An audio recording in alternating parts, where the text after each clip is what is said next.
Olá, pessoas lindas, eu sou a Karine Aragão. Eu sou o Leonardo Sherman, de Sá, e esse é o Nadando na Modernidade Líquida, o podcast que vai inundar o seu cotidiano. Uau! Queremos aqui avisar, primeiramente, que esse nosso episódio 5 está sendo gravado antes do nosso episódio 4 ir por o ar. A gente está tentando ajustar nossas agendas aqui de férias.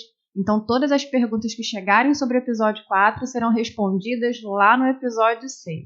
Dito isso, a gente quer fazer alguns agradecimentos aqui e responder algumas perguntas que chegaram do nosso episódio 3, que foi aquele em que a gente discutiu estranhamentos, identidades e assuntos relacionados a essas vertentes. Chegou uma perguntinha muito bacana da Evelyn Andrade pra gente. Nós temos buscado ser iguais ou diferentes? Leonardo Sherman vai responder primeiro. Ah, é? Eu não quero ser nada, não. Muito obrigado. Eu não quero ser igual nem diferente. Eu quero não me preocupar com isso.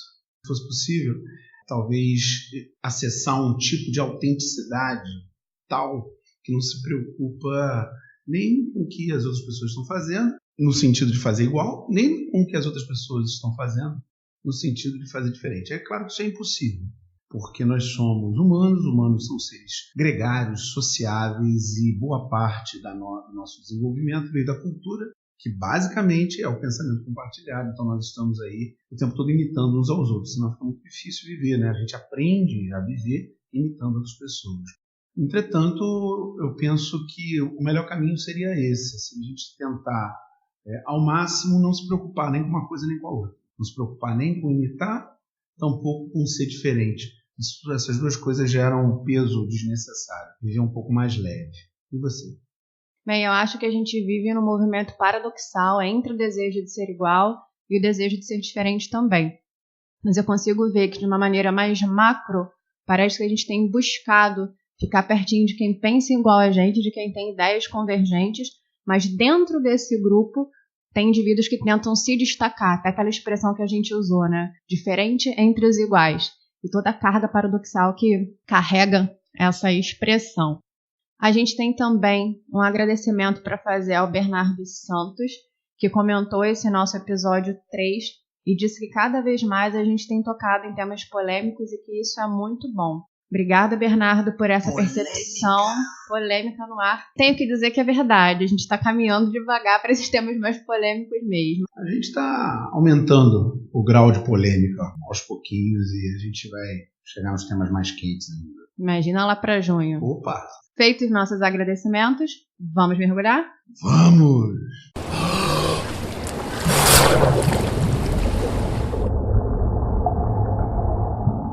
Nós vivemos num universo de ruídos. Momentos de silêncio são cada vez mais raros nesse cotidiano ruidoso que estamos vivendo. Nesse sentido, Karine Aragão, eu te pergunto, quanto vale o seu silêncio? Nossa, me senti aqui num filme Almodóvar. Acho bacana, tá rindo? Acho... Não, mas ficou meio filme de gangster isso, né? Ficou. A galera tá subornando a pessoa. Todo mundo tem um preço. Todo mundo tem um preço. Eu acho mas bacana. Quanto vale o seu silêncio? Então, vale muito para começar. Mas assim, eu vou explicar isso. Primeiro que a gente pode pensar essa pergunta assim, por dois caminhos, né? Primeiro, um caminho mais concreto, realmente mais prático, que é quanto vale, quanto você está disposto a pagar por esse silêncio. Por exemplo, eu quero botar janelas anti-ruídos, eu quero viajar para um lugar que não aceite crianças, porque normalmente criança está associada a barulho, eu quero mais paz, mais tranquilidade, e às vezes esses lugares são mais caros. E tem uma outra maneira da gente olhar para essa pergunta, que é pensar de maneira mais abstrata quanto vale para você o silêncio em uma cidade que a todo momento está te pedindo para ficar atento, né? Ao que a gente chama desse cotidiano nervoso. O que o silêncio representa e por isso quanto ele vale em relação ao que você pode desfrutar. Porque o silêncio está relacionado a algumas ideias que eu considero quase intrínsecas a ele. Você pode ter um momento de calma e esse momento de calma está relacionado a silêncio. A tranquilidade está relacionada a silêncio. O silêncio tem muito a ver com essa possibilidade capacidade de olhar para si e com algumas atividades que requerem o seu momento de silêncio. Eu, por exemplo, gosto muito de 2 atividades que eu só consigo fazer em silêncio, que são a escrita e a leitura. De repente, alguém está aí ouvindo a gente que gosta de ler na praia, por exemplo. É uma coisa que eu não consigo fazer. Eu preciso realmente daquele momento de silêncio para conseguir me concentrar naquele processo. Escrita, então, é quase um momento que eu preciso me isolar de todo mundo. Então, sim, o silêncio acaba tendo um valor muito grande para mim. E eu sei, apesar de conhecer que isso é importante para mim, que muitas vezes isso é interpretado como falta de educação. Ou falta de educação ou antipatia. E tem algumas posturas que às vezes eu olho e até considero antipática depois. Às vezes, por exemplo, eu entro no Uber, não vou ouvir nada, porque eu quero ficar em silêncio olhando pela janela. Mas eu sei que para não estabelecer um diálogo, eu vou lá e coloco o fone no ouvido, confesso aqui, sem ouvir nada. Ou começo a responder de maneira monossilábica, né? Sabe aquele formato que as pessoas sabem que você não quer desenvolver o assunto? Algumas pessoas sabem. Algumas pessoas sacam isso, né? Você algumas começa a pessoas responder. não sabem. Você começa a responder ok, sim, não. Bem monossilábica. Realmente para não estabelecer esse diálogo, né? Pode parecer meio antipático, mas eu faço isso muitas vezes. E essa ideia de você sentir a necessidade do silêncio, tem uma leitura que para mim foi realmente uma virada de chave para eu entender que isso era importante para mim, permanecer em silêncio numa cidade ruidosa. Foi até um livro que você me indicou, que é o livro O Poder dos Quietos. Poder dos Quietos, livraço. Da Susan Cain, né? E aí, nesse livro, tem alguns pontos que eu considero muito, muito interessantes, que é até legal para quem está ouvindo, de repente, se identificar com essa visão. Tem algumas coisas que ela vai questionar. O primeiro ponto, para mim, fundamental, é quando ela critica a extroversão como um valor absoluto. Ela vai destituir a gente desse paradigma, que às vezes é um senso comum, de que uma pessoa extrovertida é melhor do que uma pessoa introvertida. De que uma pessoa extrovertida é mais feliz que uma pessoa introvertida. Então ela vai ligar muito essa falsa impressão de que essa euforia de que uma pessoa que corresponde melhor a um ambiente agitado seria mais produtiva, ou seria mais realizada, ou mais amigável que uma pessoa introvertida, né? Ela chama muita atenção que a nossa vida, e a metáfora que eu vou usar, né, a nossa vida não precisa ser todo dia como um bloco de carnaval. Eu uso muitas metáforas de carnaval, e aí ela faz essa diferenciação. O extrovertido não seria necessariamente mais feliz ou alegre. O extrovertido é quem corresponde, quem consegue responder melhor em ambientes agitados, e o introvertido quem responde melhor em ambientes silenciosos e calmos, assim como eu sou. Então, por isso que eu me identifiquei bastante com aquela ideia, porque eu recebo muitas críticas, né? Você é antipática, ou às vezes eu tô na fila do banco e eu quero ficar em silêncio. E sempre vem alguém fazer alguma pergunta, querer estabelecer um diálogo, e eu fico na minha. Só que eu acho que isso é a minha necessidade de ficar em silêncio, não a minha falta de educação. Falta de educação é se eu não desse bom dia, boa tarde, se eu não agradecesse, se eu não fosse polida com as pessoas que estão à minha volta. Uma outra ideia que ela desconstrói nesse livro é quando ela opõe timidez e introversão, que é um outro questionamento assim que às vezes eu escuto bastante. Você é professora, como é que você vai ser tímida? Você posta vídeos no Instagram, tá fazendo podcast, como é que você vai ser tímida? E eu não sou tímida, porque a timidez tem a ver com o medo desse juízo social. Então eu não sou tímida, mas eu sou introvertida, o que é um processo diferente. Eu respondo melhor em ambientes calmos e silenciosos. E você? Quanto vale o seu silêncio? Vale muito. O silêncio é de ouro. Fala de prata. Acho que tem um ditado que é assim, Nossa, né? Eu pensei no Silêncio dos Inocentes. Uma outra parada também. Isso aí é pesado. Esse livro da Susan Cain, para mim, representou uma libertação. Eu sempre fui visto como alguém extrovertido, porque eu sempre falei em público, sempre lidei com música, com teatro, sempre me apresentei com muita facilidade. Eu não tenho timidez. Entretanto, eu sou um introvertido característico daquele livro, O Poder dos Quietos. Eu sou aquele introvertido. Para ela, a grande diferença é essa. O extrovertido é aquele que se energiza em grupo, e o introvertido é aquele que se energiza em separado, sozinho. E eu sinto muito cansaço quando eu tenho uma longa jornada em grupo. Me cansa a necessidade de interação constante. Silêncio é um negócio valiosíssimo. Todos os silêncios. Eu vejo 3 silêncios. Um é o silêncio de saída, a fala. O silêncio que eu posso fazer evitando falar. Depois de um dia de trabalho, muitas aulas, depois de conversar muito tempo, eu vou querer ficar quieto por um bom tempo. Então esse é o primeiro silêncio. Existe um segundo silêncio, esse é muito difícil de alcançar, que é o silêncio de entrada, o silêncio nos ouvidos. A gente está num mundo que constantemente está gerando ruído. O panorama geral que a gente vive hoje é de muitas pessoas buscando fazer. Eu sempre lembro daquela propaganda, né? Just do it. Você não precisa pensar, você precisa fazer. Então o mundo inteiro virou isso. Temos que aproveitar a vida. Vamos! É legal, maneiro, bacana, mas a gente pode querer uma outra coisa. Então esse silêncio é difícil. Ainda mais num momento como o nosso, em que as caixas de som estão com um preço muito baixo. Em qualquer loja você encontra uma caixa de som muito potente, que nos anos 80, para você comprar, teria que trazer do exterior, ou então teria que fazer com técnica eletrônica, uma coisa super complicada. Hoje você encontra por um preço relativamente em conta em qualquer loja dessa popular que tem aí, em qualquer cidade do Brasil. Então dá para fazer barulho pra caramba, por um preço baixo. Encontrar um lugar com silêncio é muito, muito difícil. Está muito caro conseguir silêncio. Na minha casa, para conseguir silêncio, eu comprei um abafador de som, um menorzinho para botar dentro do ouvido, de borracha, de espuma, e um maior, igual aquele que é usado por funcionários que ficam na pista do aeroporto. Aquele negócio enorme, que parece um headphone. Então eu tenho aquilo, porque é muito barulho o tempo todo. Há um terceiro silêncio. Não é aquele silêncio do ambiente em que você está, e também não é o silêncio que você faz quando opta em não falar, por exemplo. É um silêncio interno.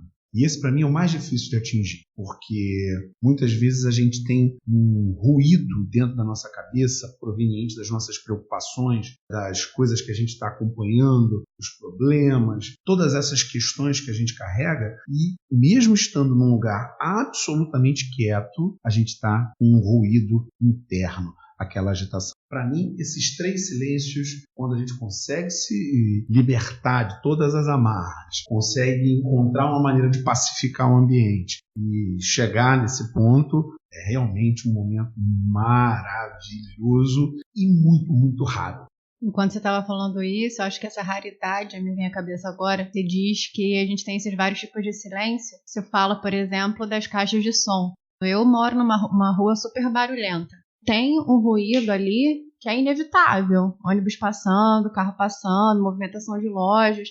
A gente não pode fazer muita coisa. Mas tem um ruído que parece que é provocado, né? Um barulho que é proposital. Então, quando isso parece até meio antipático quando a gente fala isso. Levaram uma caixa de som alto. Leva um fone, escuta sua música. Você precisa ouvir, fazer com que eu ouça também. Mas parece que a gente tem um pacto pelo barulho. Não sei se no Brasil todo, mas aonde eu moro, nesse condomínio que eu moro, é um pacto pelo barulho. No sentido de, se você está fazendo barulho, ninguém reclama, porque amanhã será o meu dia de fazer barulho também. Então, tem uma senhora que coloca bolero, tem um outro senhor que ouve televisão muito alta, ele ouve os jogos de futebol, esses canais que passam jogos o tempo todo. Mais pra frente, tem um outro rapaz que eu imagino que recentemente ele tenha se convertido a alguma religião cristã, porque ele bota muitas músicas gospel, muitas músicas e muito alto. Mas assim, do lado direito, tem uma galera muito festeira que gosta muito de funk. Funk tem pagode também.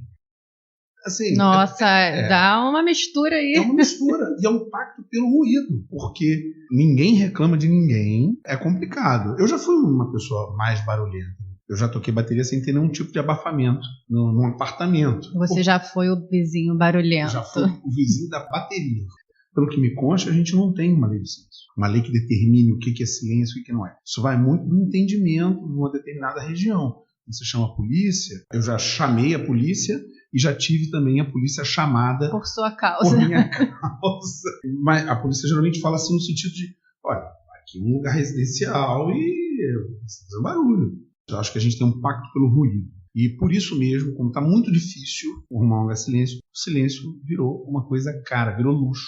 A gente paga pela janela a prova de som. No aplicativo da Uber tem lá uma faixa de preço que é mais cara, em que uma das justificativas para ser mais cara é poder silenciar o motorista. O que você acha disso aí, Karine? Você acha que essa opção do Uber Comfort é uma boa para alguém que quer ficar em silêncio? Parece um pouco contraditório se eu disser que não, porque eu acabei de falar nesse podcast que eu boto o fone para não conversar, não só com Uber, mas eu já fiz isso em vários ambientes também, tipo consultório médico. Gente, eu não sou antipática, só porque eu gosto realmente de ficar em silêncio. Mas essa questão do Uber Comfort tem um panorama aí que me incomoda um pouco, que não é só uma escolha por ficar em silêncio. É uma automatização das relações que ultrapassa o que eu considero plausível para as nossas relações humanas e é uma imposição do silêncio, uma mecanização.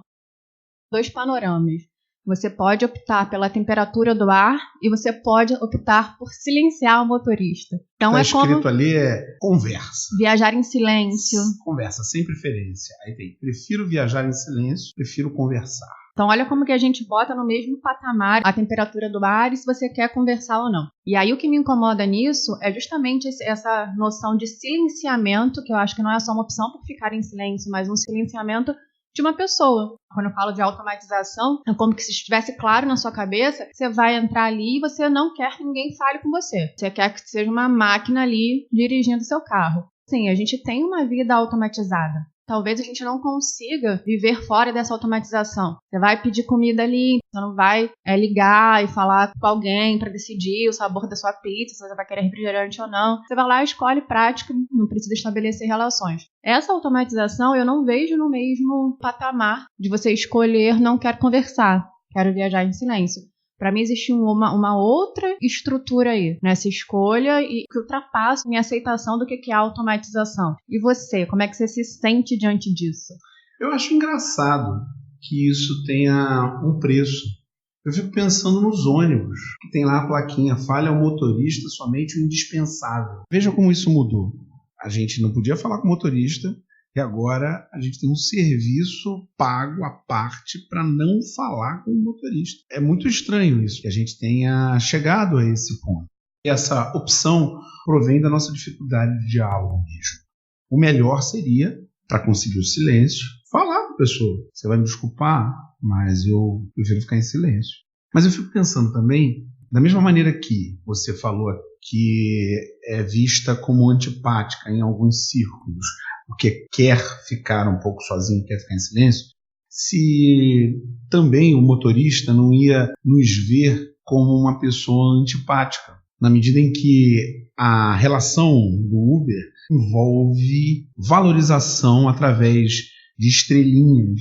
Nós temos uma nota como passageiros e o motorista, por sua vez, também tem uma nota no aplicativo. Então pode ser que essa fala, que é uma fala muito simples de todos os tempos, a pessoa não vai entender direito, uma vez que a gente tem um pacto pelo ruído. Você deu 2 exemplos, uma fila de banco e um consultório médico. As pessoas estão ali entediadas e querem colocar para fora. Essa é a dificuldade de quem é introvertido. Ele vai viver num mundo em que extroversão é a norma, em que você é obrigado a falar. Mesmo na família.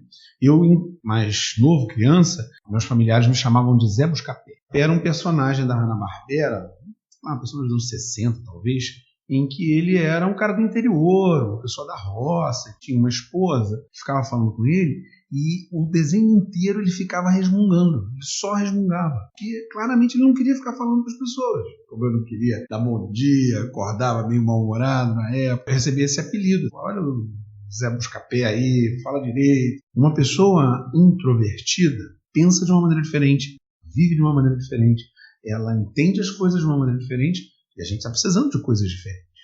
É importante que os introvertidos sejam deixados em paz para serem do jeito que eles são. Eu já travei essa conversa várias vezes, principalmente aquele atendimento de familiares na escola, e aí a mãe chega lá e fala, não, porque ele só tem 2 amigos. Será que não tá bom ter 2 amigos? É melhor 2 bons amigos do que um montão enjoado. O cara não quer saber disso, o cara tá na dele, tá querendo ler o livro dele, ouvir a música dele. Essa necessidade da socialização o tempo todo. será que esse ruído também não mascara um medo de pensar em si mesmo, um medo de ficar sozinho? A Susan Cain conta no livro uma situação que é bacana, que tem muito a ver com isso, que é quando ela ia para o acampamento e ela levava os livros. E aí ela queria ficar, às vezes, sozinha com os livros e não participar das atividades. E as pessoas cobravam que ela participasse constantemente. É como se aquilo ali fosse fazê-la mais feliz do que a leitura dela.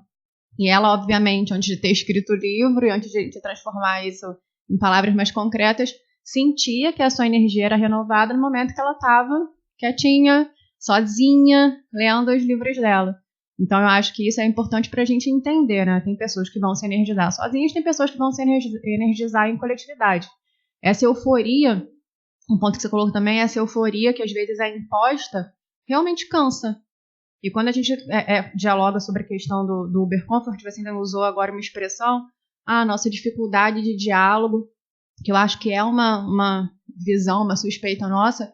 A gente já até colocou aqui várias vezes o quanto a gente tem dificuldade de dialogar.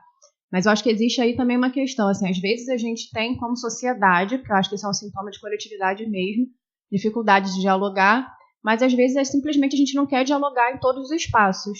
Então eu acho que a gente tem que procurar o nosso rumo aí. Você, por exemplo, no consultório médico não querer ficar conversando com todo mundo, não significa necessariamente que você é uma pessoa que tem dificuldade de lidar com o outro.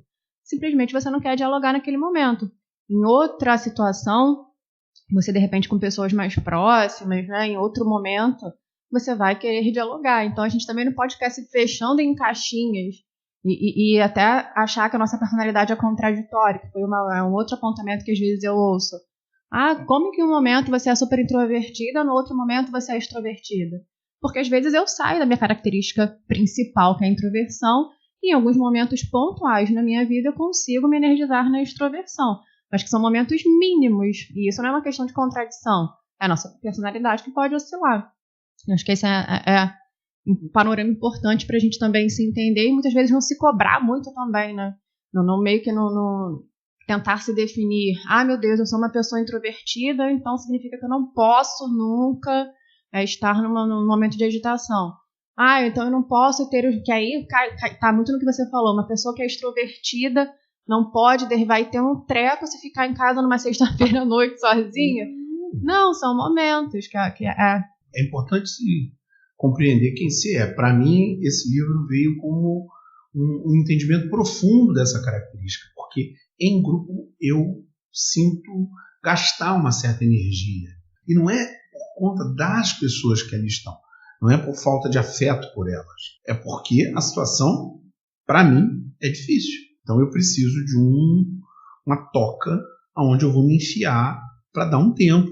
Teve uma vez que eu fui a um curso do trabalho. Eu passei uma semana no curso. Aquelas atividades, né, palestra e rodas de conversa e estudo. Foi um curso muito interessante. Entretanto, depois de uma semana, parecia que eu tinha corrido uma maratona, uma exaustão. Eu estava exausto. E aí eu fui para casa pensando, por que eu estou tão cansado? Porque eu fiquei uma semana comendo bem, dormindo bem, tudo regradinho, tudo direitinho, mas o que me exauriu foi aquele contato. Já pensou se você chegasse e ainda tivesse bolero, futebol e mais alguma coisa aí? Não, mas tem. Tem uma outra coisa também. Vamos imaginar que em vez dessa pessoa que está procurando a solidão como uma forma de se energizar, seja uma outra pessoa que tem ali uma solidão realmente tóxica. Ou seja, que ela está sentindo falta da socialização e esse silêncio machuca, esse silêncio atrapalha. O que você acha? Então, eu acredito que aí a gente não esteja mais num panorama de silêncio e de introspecção positivo. Então, não existe uma energização, existe uma desenergização, né, com toda a possibilidade desse neologismo. Quando você fala isso, me vem muito assim à cabeça aquela, né, acho que todo mundo já viu isso, imagina aquela pessoa que posta uma foto, meus amigos que fazem isso vão me matar, uma foto numa sexta-feira à noite, com uma taça de vinho, com um livro, e aí coloca aquela legenda. Sozinho ou sozinha numa sexta-noite, porém feliz, me curtindo.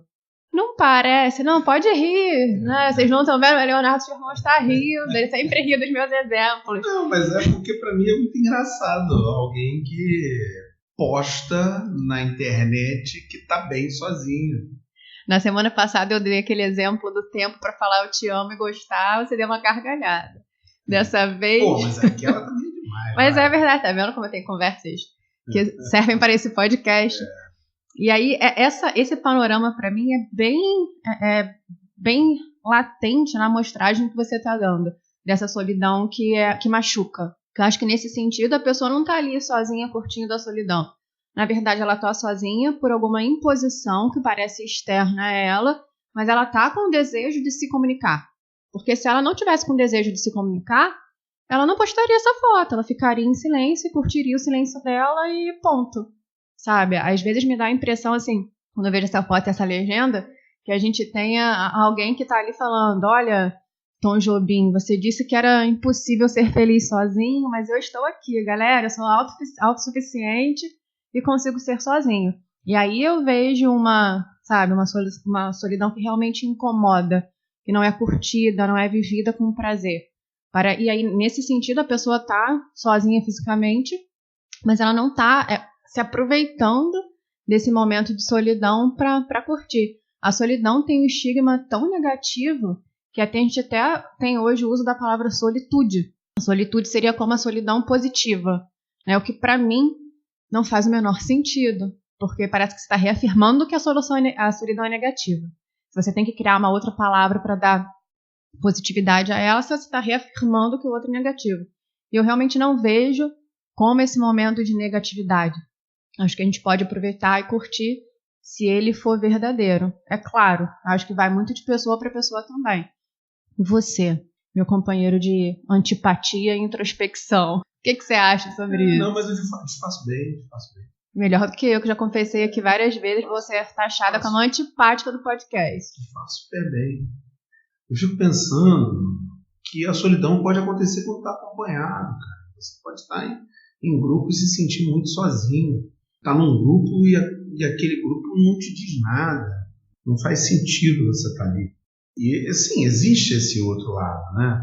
A pessoa que está sozinha em casa e que está postando na rede social, ela não está legal, não está bacana. Porque quem está legal mesmo num lugar, acompanhado ou não vai lembrar de tirar foto. Tem aquela tirinha maravilhosa, né? Que diz: ontem nos divertimos tão verdadeiramente, mas tão verdadeiramente, que esquecemos de tirar foto. Para mim isso carrega uma grande dose de verdade.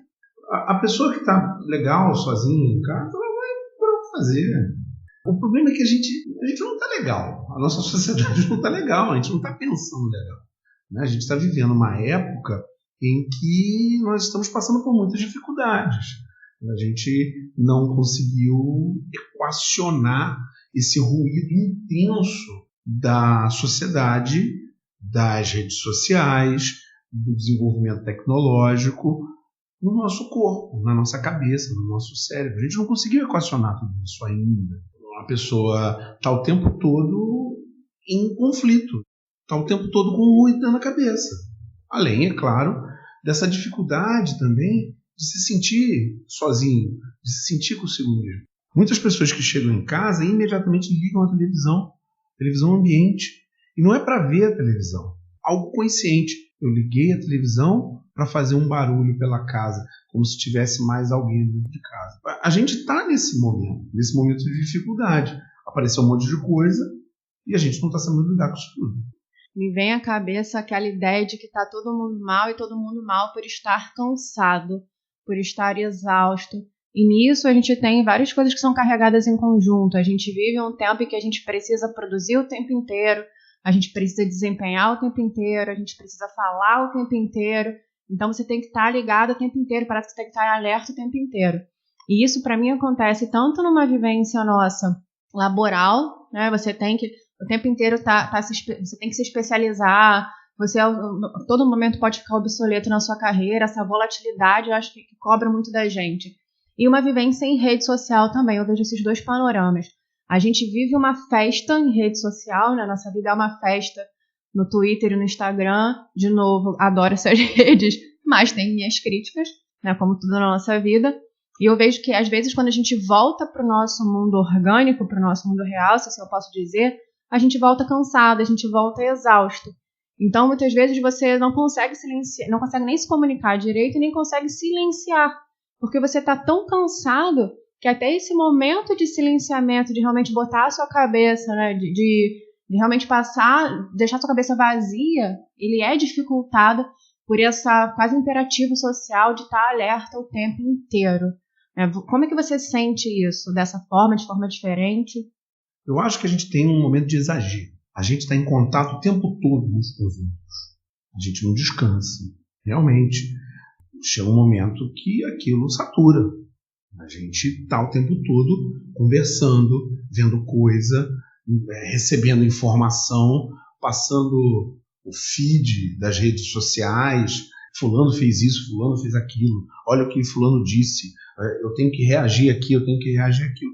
Fica saturado, a gente fica saturado. A série, o filme, a música. Olha isso que está acontecendo. O tempo todo. A gente fica saturado. E aí, na hora que a gente vai para um tete-a-tete, para uma relação individual, realmente não dá vontade. É a mesma sensação que eu já afirmei aqui de quando eu dou muitas aulas. Depois que eu falei tanto, por tantas horas, eu não quero mais conversar, eu quero dar um tempo. E a mesma coisa acontece, eu imagino, com a rede social. Mas o que eu fico pensando é como é que a gente vai lidar com isso tudo? Com essa excitação constante e essa necessidade de silêncio. E agora, José?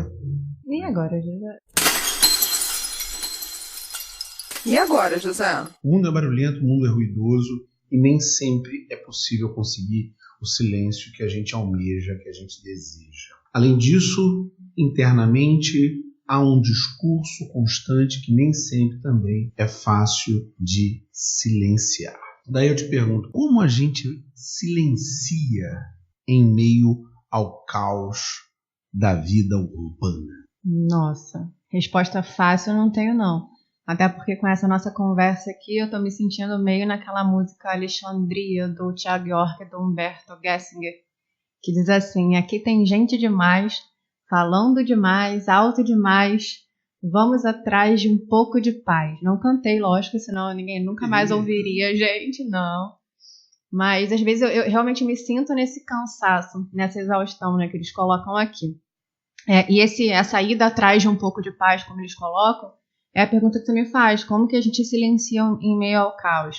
Eu vou por um caminho que para mim é uma verdade, que eu acho que para a gente encontrar esse silenciamento em meio ao caos, a gente precisa desenvolver técnicas de autoconhecimento e práticas de autoconhecimento. Porque eu acho que o autoconhecimento tem a ver com seus momentos de solidão, tem a ver com seus momentos de silêncio. É claro que assim, eu não vou cair aqui na ilusão de achar que para um problema coletivo e social, porque eu acho que o cansaço a que a gente fica submetido com esse barulho, essa necessidade de você ter que corresponder o tempo inteiro, é uma dinâmica social. Você não vai encontrar soluções individuais para uma questão social. Mas eu acho que a gente pode, né, ir mudando aos pouquinhos, e buscar esses subterfúgios individuais é uma saída, é uma possibilidade. Então, assim, você buscar uma terapia, você buscar uma meditação, você buscar leitura, você buscar exercícios físicos que você consiga praticar sozinho, fazer uma caminhada. Eu acho que nesses momentos você silencia. Nesses momentos você se depara com você mesmo até para você se conhecer. E isso eu acho benéfico porque você consegue, de alguma forma, saber o que vai te fazer bem e o que vai te fazer mal. Até uma reflexão que a gente trouxe aqui, você tentar se responder: eu sou uma pessoa introvertida ou eu sou uma pessoa extrovertida?